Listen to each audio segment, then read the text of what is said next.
Alhamdulillah, Alhamdulillahilladzi hadana lihadza wa ma kunna linahtadiya laula an hadana Allah. Ashhadu an la ilaha illallah wahdahu la syarika lah wa ashhadu anna sayyidana wa nabiyyana Muhammadan abduhu wa rasuluh alladzi la nabiyya wa la rasula ba'dah. Allahumma fassalli wa sallim wa barik ala sayyidina wa maulana Muhammad ibn Abdullah wa ala alihi wa ashabihi wa mawalah. Amma ba'du, faya ayyuhal hadirun al-kiram, usini wa iyyakum bitaqwallahi faqad fazal muttaqun. Qala Allah Ta'ala fi kitabihil karim wa huwa asdaqal qailin. A'udzu billahi minasy syaithanir rajim. Bismillahirrahmanirrahim. Al-hajju ashhurun ma'lumat, faman farada fihinna al-hajja fala rafatha wala fusuqa wala jidala fil hajj. Wa qala aidan fi ayatil ukhra, alam a'had ilaykum ya bani adam alla ta'budu asy-syaitan innahu lakum aduwwun mubin. Al-ayah, sadaqallahul azim wa sadaqa rasuluhun nabiyyul karim wa nahnu ala dhalika minasy syahidin wasyakirin walhamdulillahi rabbil alamin. Hadirin jamaah Jumaah rahimakumullah, puja puji syukur kita panjatkan kehadirat Allah yang Maha Ghafur, Zat yang Maha Pengasih yang tak pernah pilih kasih, Zat yang Maha Penyayang yang tak pernah pandang sayang. Salawat teriring salam semoga senantiasa dilimpah curahkan kepada junjungan kita, ani habibana wa nabiyyana Kangjeng Nabi Muhammad sallallahu alaihi wasallam, kepada keluarganya, para sahabatnya, tabi'in, tabi'it tabi'in, dan semoga sampai kepada kita semua selaku umatnya. Amin, amin ya Allah ya Rabbal Alamin. Hadirin jamaah Jumaah rahimakumullah, selanjutnya Al-Faqir, saya sebagai khatib berwasiat untuk diri saya pribadi dan untuk hadirin jamaah Jumaah semua, usini wa iyyakum bittaqwallah. Marilah senantiasa kita meningkatkan keimanan dan ketakwaan kita kepada Allah Subhanahu wa taala, tentunya dengan takwa yang sesungguh-sungguhnya, bimtithali awamirillahi wa jatinabin nawahi, dengan mengerjakan segala perintah Allah Subhanahu wa taala dan dengan menjauhi segala larangannya. Insyaallah balasan dari Allah Subhanahu wa taala, Allah sudah siapkan surganya yang mulia, surganya yang indah, surganya yang agung. Al-jannatu u'iddat lil muttaqin, surga ditempatkan hanyalah bagi orang-orang yang bertakwa. Bahkan hadirin jamaah Jumaah rahimakumullah, orang yang paling mulia di sisi Allah Subhanahu wa taala bukanlah orang yang paling tinggi jabatannya, bukanlah orang yang paling rendah jabatannya, bukanlah orang yang paling banyak hartanya, bukanlah orang yang paling sedikit hartanya, namun siapapun di antara mereka, pejabat ataupun rakyat, kaya ataupun miskin, tua ataupun muda, asalkan beriman dan bertakwa kepada Allah Subhanahu wa taala, maka yakinlah dia mulia di sisi Allah Subhanahu wa ta'ala. Allah sendiri yang berfirman, inna akramakum indallahi atqakum, sesungguhnya orang yang paling mulia di antara kalian, kata Allah, adalah orang yang paling bertakwa kepada Allah Subhanahu wa ta'ala. Bahkan sabda Rasulullah sallallahu alaihi wasallam, innallaha la yanzuru ila suwarikum, sesungguhnya Allah tidak melihat rupa kita, putihkah, hitamkah, sawo matangkah, Allah tidak melihat itu. Wala ila ajsamikum, dan Allah juga tidak melihat postur tubuh kita, tinggikah, pendekkah, besarkah, kecilkah, sempurna atau tidakkah, Allah tidak melihat itu. Wala ila amwalikum, dan Allah juga tidak melihat harta kita, banyak atau sedikitnya harta kita, Allah tidak melihat itu. Lalu apa yang Allah lihat? Walakin yanzuru ila qulubikum wa a'malikum, yang Allah lihat adalah hati dan amal kita. Ketika di dalam hati kita tertanam ketakwaan kepada Allah Subhanahu wa taala, di dalam amal kita tercerminkan ketakwaan kepada Allah Subhanahu wa taala, yakinlah kita mulia di sisi Allah Subhanahu wa taala. Hadirin jamaah Jumaah rahimakumullah, alhamdulillah hari ini kita sedang berada di tanggal ke-11 di bulan Dzulhijjah, di mana kita ketahui bersama bahwa seluruh umat muslim Indonesia, bahkan seluruh umat muslim seluruh dunia, hari ini ada yang sedang melaksanakan ibadah haji di tanah suci. Sebagaimana kita ketahui bersama bahwa manusia pertama, nabi pertama yang Allah perintahkan untuk melaksanakan ibadah haji adalah Nabiullah Ibrahim alaihissalam. Kemudian Nabi Ibrahim wafat, datanglah Nabi Ismail, datang Nabi Ishaq, Nabi Yaqub, Nabi Yusuf, Nabi Ayub, Nabi Shu'aib. Lalu kemudian datanglah Nabi Isa alaihissalam, dan sampailah datang junjungan kita Kanjeng Nabi Muhammad sallallahu alaihi wasallam. Sampai sekarang alhamdulillah masih tetap dilaksanakan ibadah haji. Namun ternyata hadirin jamaah rahimakumullah, ibadah haji yang begitu suci, ibadah haji yang begitu mulia, ibadah haji yang begitu agung, ternyata ibadah haji pernah dilecehkan, ibadah haji pernah diselewengkan, ibadah haji pernah disesatkan. Kapan itu waktunya? Waktunya adalah waktu yang sangat lama antara zaman Nabi Isa alaihissalam sampai datangnya junjungan kita Kanjeng Nabi Muhammad sallallahu alaihi wasallam. Berapa tahun lamanya? Sekitar 600 tahun lamanya. Allah Subhanahu wa taala tidak mengutus nabi, tidak mengutus rasul, maka disebutlah dengan masa fatrah. Di masa fatrah itulah ternyata ibadah haji yang begitu suci pernah diselewengkan oleh setan, pernah disesatkan oleh iblis ketika itu. Maka disebutlah dengan zaman jahiliyah. Maka di zaman jahiliyah sampai ibadah haji pun kemudian disesatkan ketika itu. Apa yang dilakukan ketika di zaman jahiliyah?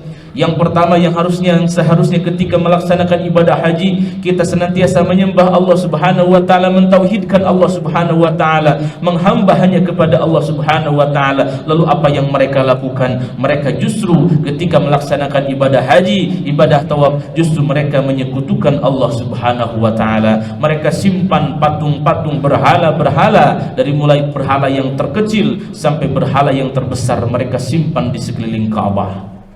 Maka ketika mereka ibadah haji, bukan senantiasa mentauhidkan Allah Subhanahu wa taala, tapi justru mereka menyekutukan Allah Subhanahu wa taala. Nauzubillah tsumma nauzubillahi min dzalik.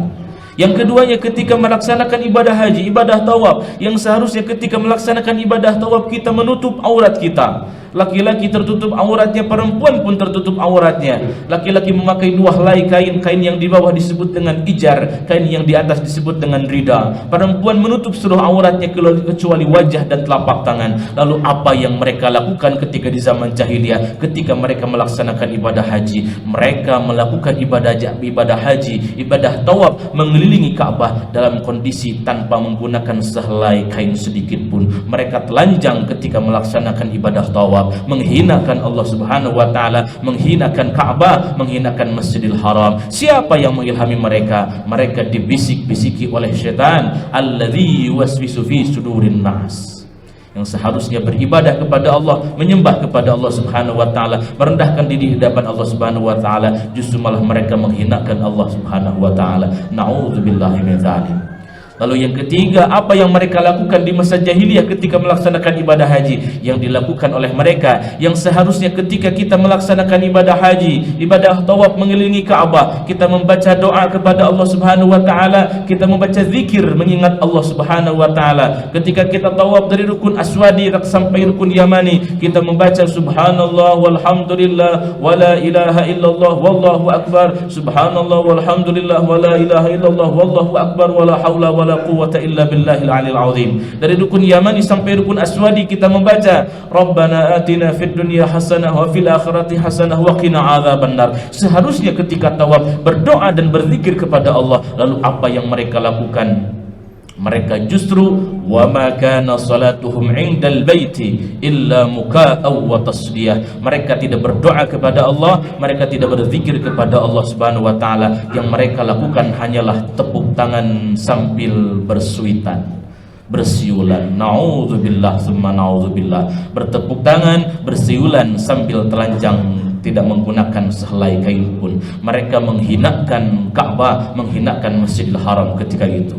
Lalu akhirnya bagaimana hadirin jamaah rahimakumullah? Datanglah junjungan kita Kanjeng Nabi Muhammad sallallahu alaihi wasallam. Dilahirkanlah beliau. Setelah beliau dilahirkan 40 tahun berikutnya Allah angkat beliau menjadi nabi dan rasul. Lalu kemudian setelah 12 tahun di Mekah, beliau hijrah ke Madinah. Ketika sampai di Madinah berbondong-bondonglah banyak orang yang masuk Islam. Lalu kemudian di tahun ke-7 Hijriah terjadilah suatu ibadah haji, ketika melaksanakan ibadah haji yang biasanya Rasul setiap tahun melaksanakan ibadah haji, tapi ketika di tahun 10 Hijriah Rasul tidak melaksanakan ibadah haji. Beliau menyuruh sahabat Abu Bakar As-Siddiq menjadi Amirul Hajj, dan beliau menyuruh Ali bin Abi Thalib menjadi juru bicara Rasulullah sallallahu alaihi wasallam. Maka ketika tahun ke-7 Hijriah, ketika di Arafah, di Mina, di Musdalifah, sahabat Ali bin Abi Thalib disuruh oleh Rasul untuk membacakan 40 ayat pertama surah At-Taubah, dan kemudian disuruh oleh Rasulullah untuk mengumumkan 4 perkara. Yang pertama, tidak akan masuk surga kecuali orang yang beriman.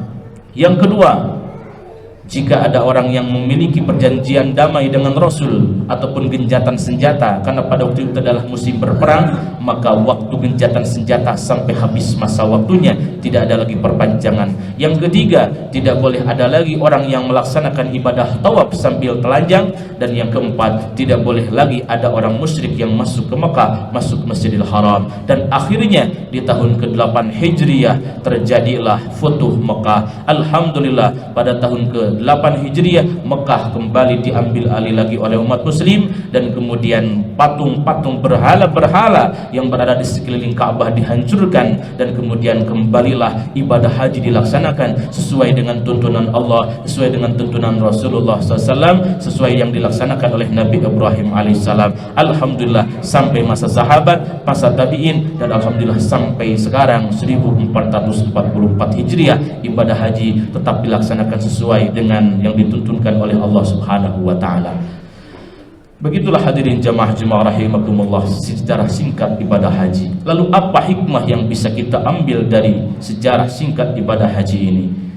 Yang harus kita ambil hikmahnya, bahwa ketahuilah bahwa hadirin jamaah rahimakumullah, kita memiliki musuh yang nyata, yaitu syaitan alaihi laknatullah. Setan senantiasa menggoda kita, setan senantiasa menggoda kita, yasudduna an sabilillah. Setan akan senantiasa berusaha untuk menghalang-halangi manusia dari beribadah kepada Allah. Lalu kemudian wayabghunaha iwaja, ketika sudah ada orang yang beribadah kepada Allah, setan akan senantiasa menginginkan orang tersebut tersesat. Maka oleh karena itu, alam a'had ilaikum ya bani adam alla ta'budus syaitan innahu lakum aduwwum mubin, bahwa kita harus hati-hati dari godaan syaitan. Kita harus bisa menghindar dari godaan syaitan.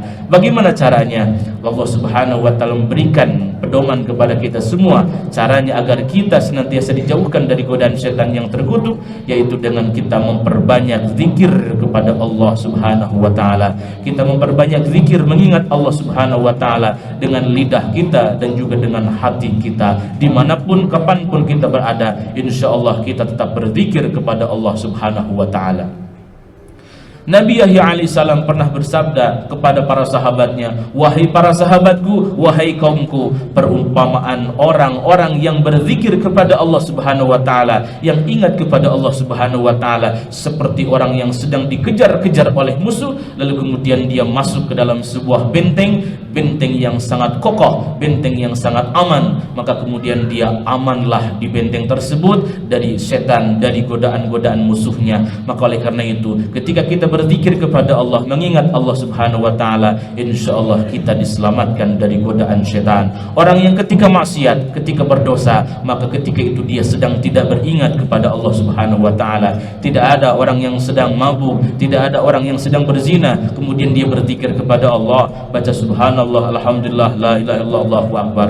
Maka ketika orang bermaksiat, berbuat dosa, ketika itu dia sedang tidak ingat kepada Allah Subhanahu wa taala. Maka kuncinya agar kita diselamatkan dari godaan syaitan ketika menggoda kita dimanapun kapanpun kita berada, maka fasta'iz billah, minta perlindunganlah kepada Allah Subhanahu wa taala. Insyaallah kita diselamatkan dari godaan syaitan yang terkutuk. Amin amin ya Allah ya rabbal alamin. Barakallahu li wa lakum bima fihi minal ayati wa dzikril hakim, wa taqabbala minni wa minkum tilawatahu innahu huwas samiul alim.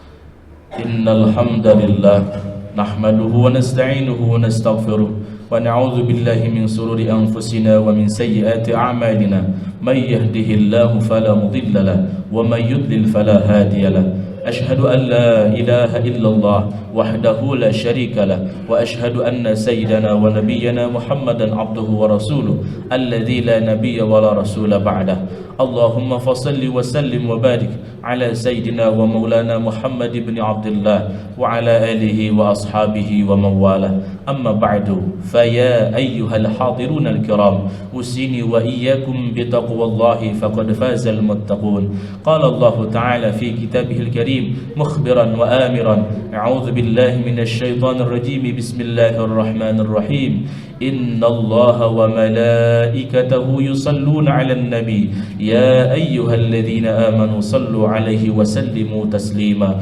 اللهم آمين يا الله يا رب العالمين اللهم اغفر للمسلمين والمسلمات والمؤمنين والمؤمنات الأحياء منهم والأموات برحمتك يا أرحم الراحمين اللهم إنا نسألك حسن الخاتمة ونعوذ بك من سوء الخاتمة اللهم إنا نسألك رضاك والجنة ونعوذ بك من سخطك والنار اللهم إنا نعوذ بك من الهم والحزن ونعوذ بك من العجز والكسل ونعوذ بك من الجبن والبخل ونعوذ بك من غلبة الدين وقهر الرجال ونعوذ بك من عذاب القبر ومن عذاب النار ومن فتنة المحيا والممات ومن شر فتنة المسيح الدجال ربنا آتنا في الدنيا حسنة وفي الآخرة حسنة وقنا عذاب النار سبحان ربك رب العزة عما يصفون وسلام على المرسلين والحمد لله رب العالمين Ibadallah, innallaha ya'muru bil 'adli wal ihsan wa ita'i dzil qurba wa yanha 'anil fahsya'i wal munkari wal baghi